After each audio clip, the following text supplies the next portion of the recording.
Hi గారు, welcome to our channel. ప్రస్తుతం మనతో పాటు దాము బాలాజీ గారు సీనియర్ జర్నలిస్ట్ ఉన్నారు. వాటితో ఒకసారి మాట్లాడదాం. సార్ నమస్కారం. నమస్తే. సో సినిమా ఇండస్ట్రీకి మహిళా కమిషన్ చైర్మన్ శారదా నెరల గారు అయితే ఒక సీరియస్ వార్నింగ్ అయితే ఇచ్చారు. అంటే రీసెంట్ టైంలో కొన్ని సాంగ్స్ చూసుకుంటే మహిళల్ని కించపరిచే విధంగా ఉన్నాయి అని చెప్పేసి, అటువంటి ఇంకోసారి రిపీట్ కాకుండా మీరు బాధ్యతాయుతంగా వ్యవహరించాలని చెప్పేసి ఆమె అయితే సీరియస్ వార్నింగ్ ఇచ్చారు. మరి అప్కమింగ్ ఫిలిమ్స్ లో అటువంటి లేకుండా ఉండడం సాధ్యమేనా? ఇప్పుడు మహిళా కమిషన్ సీరియస్ అయిపోయింది కాబట్టి దీనిపైన మరి వీళ్ళు కూడా దృష్టి సారించే అవకాశం ఏమన్నా ఉందా? ఏం చెప్తారు సార్ దీనికి సంబంధించి? తెలంగాణ స్టేట్ ఉమెన్స్ కమిషన్ మహిళా కమిషన్ తెలుగు సినిమా ఇండస్ట్రీకి ఒక సీరియస్ వార్నింగ్ ఇచ్చిందని వార్తలు వస్తున్నాయి. అంటే ఆమె ఏం చెప్పిందంటే, ఇటీవల కాలంలో తెలుగు సినిమాల్లో అశ్లీలత పెరిగిపోయింది. దీనివల్ల మహిళల పట్ల సమాజంలో చిన్న చూపు వచ్చే అవకాశం ఉంది. సో ఇది సినిమా అనేది విపరీతంగా ఇన్ఫ్లుయెన్స్ చేస్తుంది కాబట్టి ముఖ్యంగా యూత్ని. సో ఇటువంటివి మీరు మానుకోవాలి, లేకపోతే నేను సీరియస్గా చర్యలు తీసుకుంటానని ఆమె నేరెళ్ళ శారద ఆమె హుకుం జారీ చేసినట్టుగా తెలుస్తుంది. గత కొంతకాలంగా నేరెళ్ళ శారద ఇక్కడ చాలా యాక్టివ్గా ఉన్నట్టు. మహిళా కమిషన్లో మామూలుగా అయితే వాళ్ళకి ఎవరన్నా కంప్లైంట్లు వస్తే తప్ప పెద్దగా పట్టించుకోరు. కంప్లైంట్లు వచ్చినా, ఎందుకంటే ఇట్లాంటి కమిషన్లు నిజంగా వాళ్ళకి కోరలు ఉండవంటారు. కోరలు లేకుండా ఏవో మాట్లాడడానికి పనికొస్తాయి తప్ప వాళ్ళు నిజంగా చర్యలు తీసుకుంటారంటే డౌటే అనమాట. సో కానీ ఈమె సీరియస్గా చాలా విషయాల్లో స్పందిస్తున్నది. సో ఇప్పుడు ఈమె చెప్పిన దానికి సంబంధించి ఈమె అసలు ఎందుకు చెప్పింది అనేది ఫస్ట్ విషయం. ఎందుకు చెప్పిందంటే, గత కొంతకాలంగా ముఖ్యంగా పుష్ప 1 నుంచి మనకి స్టార్ట్ అయింది. ఆ తర్వాత పుష్ప 2లో కూడా ఫీలింగ్ సాంగ్ మీద చాలా వ్యతిరేకత వచ్చింది. ముఖ్యంగా సుకుమార్ సినిమాలో ఇలాంటిది పెట్టడం అనేది వ్యతిరేకత వచ్చింది. అట్లాగే బాలయ్య డాకు మహారాజ్ పాట, ఆయన చాలా ఘోరంగా ఒక అమ్మాయిని అక్కడ వెనక నుంచి కొట్టుతా ఉండడం, దాన్నే మళ్ళీ స్టేజ్ మీద కూడా చేయడం, ఇదంతా కూడా డాకు మహారాజ్ మీద కూడా తీవ్ర దబ్బిడ సాంగ్, దాని తీవ్ర వ్యతిరేకత వచ్చింది. అట్లాగే లేటెస్ట్గా అదిదా సర్ప్రైజ్ అనే మన ఒక పాట రాబిన్ హుడ్ నితిన్ శ్రీలీల, ఆ సినిమాలో సాంగ్ కూడా చాలా వ్యతిరేకత. ఈవెన్ నెటిజన్స్ కూడా చాలా విమర్శించారు దాన్ని. శేఖర్ మాస్టర్ చాలా ఘోరంగా తయారవుతున్నాడు ఈ మధ్య అని శేఖర్ మాస్టర్ మీద కూడా అన్నారు. అట్లాగే మిస్టర్ బచ్చన్లో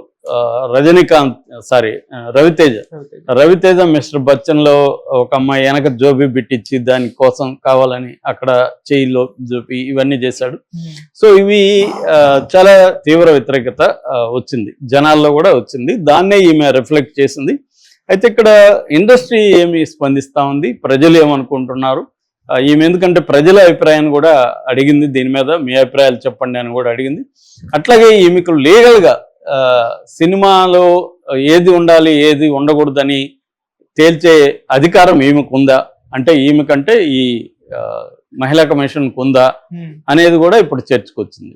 ఇందులో రకరకాల అంశాలు ఉన్నాయి. ముందుగా మనం సినిమా ఇండస్ట్రీ రిఫ్లెక్షన్ చూస్తాం. సినిమా వాళ్ళు ఏం చెప్తారని ఏమంటే, మేము ఆల్రెడీ సెన్సార్ ఒకటి ఉంది కదా మాకు, సిబిఎఫ్సి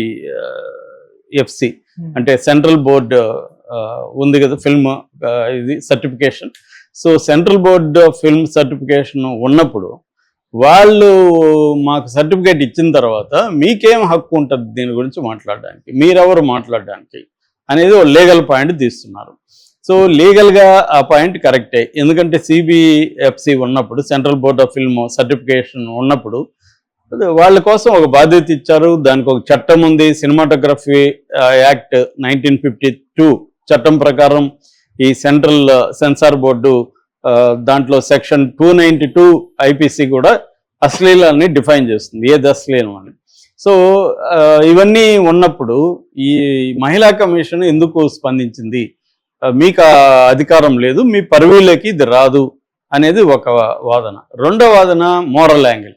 సో ప్రతిదీ సినిమా వాళ్ళ మీద ఎందుకు, సిగరెట్లు మానాలంటే సినిమా వాళ్ళే బాధ్యత తీసుకోవాలా, డ్రగ్స్ మానాలంటే సినిమా వాళ్ళే బాధ్యత తీసుకోవాలా, లిక్కర్ మానాలంటే సినిమా వాళ్ళే బాధ్యత తీసుకోవాలి, అదేంటి బెట్టింగ్ యాప్స్ అంటే మళ్ళీ సినిమా వాళ్ళే బాధ్యత తీసుకోవాలి, ప్రతిదానికి సినిమా వాళ్ళే బాధ్యత తీసుకోవాలి. అంటే మేము బతకాలి కదా, మాది ఇది వ్యాపారం, మిగతా గవర్నమెంట్కి డబ్బులు రావాలి, గవర్నమెంట్ లిక్కర్ నుంచి డబ్బులు తీసుకుంటుంది, సిగరెట్ నుంచి డబ్బులు తీసుకుంటుంది, మేము సెన్సార్కి డబ్బులు కడుతున్నాము, అందరికి డబ్బులేమో ట్యాక్సులు కడుతున్నాం, మేము జిఎస్టీలు కడుతున్నాం, మా డబ్బులు మాత్రం కావాలి, మళ్ళీ మాకు ఫ్రీడమ్ లేదు, ఏమి లేదు అనేది ఒక వాదన. రెండో వాదన, ఆల్రెడీ ఫోన్ వచ్చేసి ఉంటే ఇవాళ ఫోన్ తెరిస్తే ఫోన్ వస్తుంది. ఒక పక్క ఓపెన్గా కంప్లీట్ ఫోన్ వస్తే మేమేదో చిన్న చిన్న జాకెట్ కొంచెం అట్టు ఉన్నామని, లేకపోతే ఏదో వెనక టచ్ అయిందని, ఇది మరీ కామెడీగా ఉండలేదా? అసలు ఎవరికైనా వినడానికైనా ఇది ఏమన్నా మీనింగ్ ఉందా? ఒక పక్క న్యూడ్ అన్నీ వచ్చేసి ఆడ పోర్ని చూస్తుంటే, ఇటు పక్క ఏమో చిన్న చిన్నవి ఏదన్నా చూపించినా లేకపోతే చిన్న డైలాగ్ చెప్పినా అయ్యే తీసేయండి అని అంటున్నారు. సో మోరల్ అనేది మాకే వర్తిస్తుందా? మరి ఈ పోర్ని మీరు ఎందుకు ఆపట్లేదు, పోర్ని మీద మీరు ఎందుకు ఉద్యమాలు చేయట్లేదు అనేది వాళ్ళ ప్రశ్న. అది కూడా లాజికల్గా ఉంది. సో ఇది బేసిక్గా వాళ్ళు అడుగుతున్న ప్రశ్నలు. దీనికి సమాధానంగా ఈమెను కానీ లేకపోతే అశ్లీల సోకాల్డ్ సినిమాల్లో అశ్లీల వ్యతిరేకించే వాళ్ళు చెప్పేది ఏంటంటే, సినిమా ప్రభావం బలంగా ఉంటుంది. ఒకటి, సినిమా ఓపెన్గా ఉంటుంది. ఫోన్ అనేది రహస్యంగా చూసుకోవాలి. 100 మంది కూర్చొని ఫోన్ చూడరు కదా ఇండియాలో, రహస్యంగా చూసుకునే విషయం కాబట్టి దీని ప్రభావం ఎక్కువ ఉంటుంది. అందుకనే మేము సినిమా మీద ఎక్కువగా స్ట్రెస్ చేస్తాము, ఎందుకంటే సినిమా అనేది ప్రభావం ఎక్కువ ఉంటుంది అని చెప్తున్నారు. దానికి మళ్ళీ వాళ్ళు ఏంటంటే, సినిమా ఏంటి ఇవాళ ఓటీటీ యూట్యూబ్లు మిగతా వచ్చేసిన తర్వాత అమ్మాయిలే ఇండిపెండెంట్గా వాళ్ళని ఎవరు ప్రెజర్ చేయట్లేదు, కానీ వాళ్ళే రకరకాల ఎక్స్పోజ్ చేస్తూ రీల్స్ చేసేస్తున్నారు. అవి లక్షల మంది కోట్ల మంది చూస్తున్నారు. సో అలాగా ఎవరు వాళ్ళు ఇవాళ అశ్లీలం అనే దానికి ఒక డెఫినేషన్ లేకుండా పోయింది. వాళ్ళతో పోలిస్తే మా సినిమాలో మేము చేపించేది అంతా, ఎందుకంటే మాకు రిస్ట్రిక్షన్స్ ఉన్నాయి. Central board of film certification ఉంది. సో ఈ సెన్సార్ బోర్డు ఇవన్నీ దాటుకొని మేము రావాలి. వాళ్ళకి అవేమి లేవు, రీల్స్ పెట్టే వాళ్ళకి ఏముంటుంది, ఏమీ లేవు. వాళ్ళు ఇష్టం వచ్చినట్టు డిప్పి చూపిస్తున్నారు. మీరు వెళ్ళి ఇన్స్టాలో ఓపెన్ చేయండి, ఎంత ఘోరంగా ఉన్నాయో, ఫేస్బుక్లో చూడండి. సో వాటికంటే మేము పెడుతున్నాం అనేది ఇది ఎడతెగని వాద వివాదాలు. కాకపోతే ఏంటంటే దీనివల్ల చర్చ, నేను కూడా చాలాసార్లు చెప్తున్నా, సినిమా మీద అనేది 1930s 40s కూడా మా దగ్గర మనస్ ఫౌండేషన్ మ్యాగజైన్స్ ఉన్నాయి. ఆ మ్యాగజైన్స్ ఇదే డిబేట్ అనమాట. అప్పుడు కూడా ఈ అశ్లీల సినిమాలను బ్యాన్ చేయండి అని టైటిల్ కనబడుతుంది. ఇప్పుడు 40s 50s కూడా. అంటే ఈ డిబేట్ ఎప్పుడూ కూడా జరుగుతూనే ఉంది చరిత్రలో. ఇవాళ అయితే అది మీనింగ్లెస్ నిజంగా. ఎందుకంటే పోర్న్ వచ్చేసిన తర్వాత సినిమాల్లో అశ్లీలం గురించి మాట్లాడడం మాత్రం కామెడీగానే ఉంటుంది నిజంగానే. ఎందుకంటే ఇదే డబుల్ స్టాండర్డ్స్. అంటే ప్రభుత్వం తన బాధ్యతలను తప్పించుకోవడానికి ఇంకెవరినో బలి చేయడం. అలాగా వీళ్ళ చేతగాక, నిజానికి దమ్ముంటే మహిళా కమిషన్లు కావచ్చు, మహిళా సంఘాలు కావచ్చు, ఎవరైనా సినిమాల అశ్లీలం గురించి మాట్లాడేవాళ్ళు ఫోన్ బ్యాన్ చేయించండి మీరు దమ్ముంటే. సెంట్రల్ గవర్నమెంట్ అనుకుంటే ఫోన్ బ్యాన్ చేయలేదా? చేయగలదు. కానీ ఎందుకు చేయట్లేదు వాళ్ళు? వాళ్ళేదో నామకాయ వస్తే కొన్ని సైట్లు చేస్తారు, మళ్ళీ యూఆర్ఎల్ వచ్చేస్తాయి. అన్ని పోర్న్ సైట్లు వాళ్ళు బ్యాన్ చేసిన ప్రతి పోర్న్ సైట్ను చూడొచ్చు. వాళ్ళ పేరుకు బ్యాన్ చేశారు, ఎందుకంటే వాడు యూఆర్ఎల్ మార్చేస్తాడు, ఎక్కడ ఉంటాడు. బెట్టింగ్ యాప్లు కూడా అంతే. బెట్టింగ్ యాప్ల్ని ప్రమోట్ చేసే వాళ్ళ మీద యుద్ధాలు చేస్తున్నారు తప్ప బెట్టింగ్ యాప్ల మీద ఎవడు యుద్ధం చేయట్లేదు. సో బెట్టింగ్ యాప్ల మీద యుద్ధం చేయకుండా ప్రమోషన్లో వాళ్ళ మీద పడి ఏడిస్తే వాళ్ళు ఇంకొకరి దగ్గర చేయించుకుంటారు, హాలీవుడ్ వాళ్ళని దింపుతారు రేపు. సో వీళ్ళు చేయకపోతే ఇంకొకరు చేస్తారు. అదే హర్షద్ సాయి అన్నాడు, మేము చేయకపోతే ఇంకొకటి చేస్తారు. అది కరెక్టే కదా. అసలు మూలాన్ని నువ్వు నిర్మూలించకుండా, రోగాన్ని నిర్మూలించకుండా సిమ్టమ్ని నిర్మూలించినట్టు ఉంది. ఇది రోగాన్ని కదా నిర్మూలించాలి. సో ఇది డబుల్ స్టాండర్డ్స్ మన ఇండియన్ దీంట్లోనే ఉంది. బయటేమో లక్షలాది జంతువులను చంపి తింటుంటాం రోజు. సినిమాలో ఏదన్నా ఒక పెట్టబోయినా ఒక కోడి పోతే కూడా దానికి సర్టిఫికేట్ లేకపోతే ఆ సీన్ తీసామంటారు. అదే కోళ్ళు తింటా ఉంటాం రోజు. ఇది డబుల్ స్టాండర్డ్, హిపోక్రసీ బేసిక్గా. సో రెండోది, ఈమెకేమి అధికారం లేదు, ఈమె కాసేపు మాట్లాడాల్సిందే, ఫైనల్గా ఈమె తేల్చేది ఏమి ఉండదు.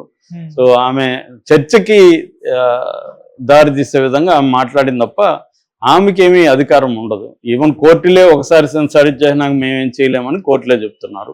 సో ఇవాళ ఇది నిజానికి ఏదో సినిమా మీద మాత్రమే మాట్లాడితే కొంత పాపులారిటీ కాబట్టి పాపులారిటీ వస్తుందని తప్ప అది నిజానికి పెద్ద అశ్లీలం కాదు.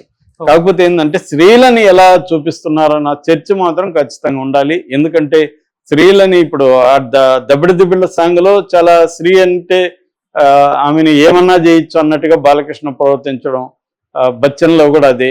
అటువంటి యాంగిల్ డిస్కస్ చేయడం ఖచ్చితంగా అవసరం. అశ్లీలం అనేది కాకుండా స్త్రీలను ఒక ఆబ్జెక్టిఫై చేసి స్త్రీలను ఏమన్నా చేయొచ్చు, మనం మగవాళ్ళకి స్త్రీల బాడీల మీద సర్వ హక్కులు ఉంటాయి అన్న నార్మలైజేషన్ ఆఫ్ సెక్సువలైజేషన్ అంటారు. దీన్ని ఖచ్చితంగా వ్యతిరేకించాలి. దీనివల్ల ఏమవుతుందంటే మగవాళ్ళకి అందరికీ స్త్రీలు అవైలబుల్, వీళ్ళ మనం ఎక్కడన్నా చేయొచ్చు, ఏమన్నా చేయొచ్చు అన్న ఇది కలుగుతుంది.